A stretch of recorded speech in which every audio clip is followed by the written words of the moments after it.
chẳng tê lê này mình tha đê tê dưới có ai của lột bán này chỉ cho đón tiền óc sân trái này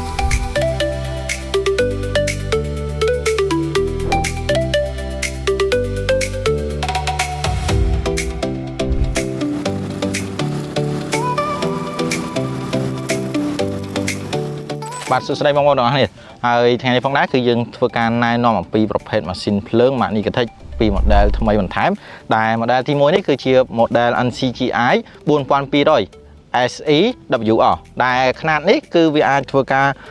ផលិតភ្លើងបាន4គីឡូហើយចំពោះការប្រើប្រាស់វិញគឺយើងប្រើប្រាស់ជាប្រភេទភ្លើង220ហើយលក្ខណៈពិសេសរបស់ម៉ាស៊ីននេះគឺយើងដេក៏បានអាចទាញអត្រាដើម្បីបញ្ឆេះក៏បានហើយអ្វីកាន់តែពិសេសនោះគឺប្រភេទម៉ាស៊ីនភ្លើងស៊េរីថ្មីនេះគឺបានជាប់មកជាមួយនឹងដៃដែលយើងអាចធ្វើការទាញហើយនឹងកង់តែងាយស្រួលធ្វើឲ្យយើងងាយស្រួលក្នុងការបម្លាស់ទីហើយអ្វីកាន់តែពិសេសទៀតនោះគឺប្រភេទម៉ាស៊ីននេះគឺអាចធ្វើការបញ្ជាដោយប្រើតេឡេបានដែលយើងបានភ្ជាប់មកជាមួយតេឡេថ្មីបន្ថែមមួយទៀតគឺយើងអាចបញ្ឆេះពីចម្ងាយបានអញ្ចឹងយើងធ្វើការបញ្ឆេះដោយធ្វើការដេដោយដៃអញ្ចឹងយើងចុចមក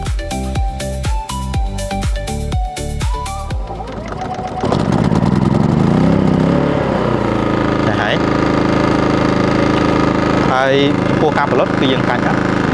ផលិតហើយបាទអញ្ចឹងយើងធ្វើការតេស្តសាកល្បងជាមួយនឹងតេឡេវិទ្យាវិញអញ្ចឹងក្នុងការប្រើប្រាស់តេឡេវិទ្យាយើងបើកកន្លែងនេះចោលមកកណ្ដាលយើងធ្វើការបញ្ឆេះតេឡេដែលចម្ងាយពីខ្ញុំឈរទៅនេះចម្ងាយប្រហែលជា20ម៉ែត្រពីខ្ញុំឈរទៅម៉ាស៊ីនអញ្ចឹងតេឡេយើងគឺនៅអាចបញ្ឆេះបានអញ្ចឹងយើងធ្វើការចុចបញ្ជា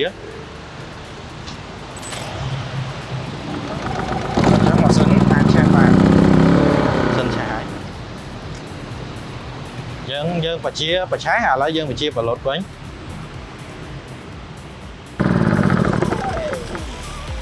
អូខេ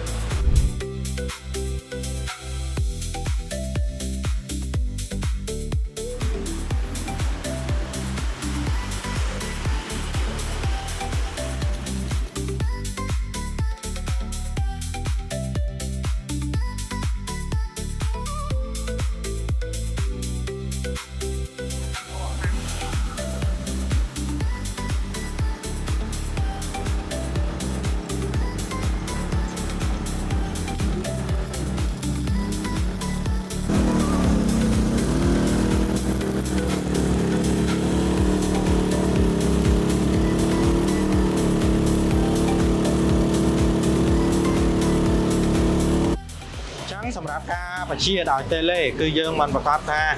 ចម្ងាយបានតែ20ម៉ែត្រគឺយើងបានរហូតដល់ចម្ងាយ30ម៉ែត្រតែចំពោះចម្ងាយ30ម៉ែត្រតម្រូវឲ្យបងប្អូនក៏មានរបស់ឲ្យបាំងទៅលើម៉ាស៊ីនដោយការ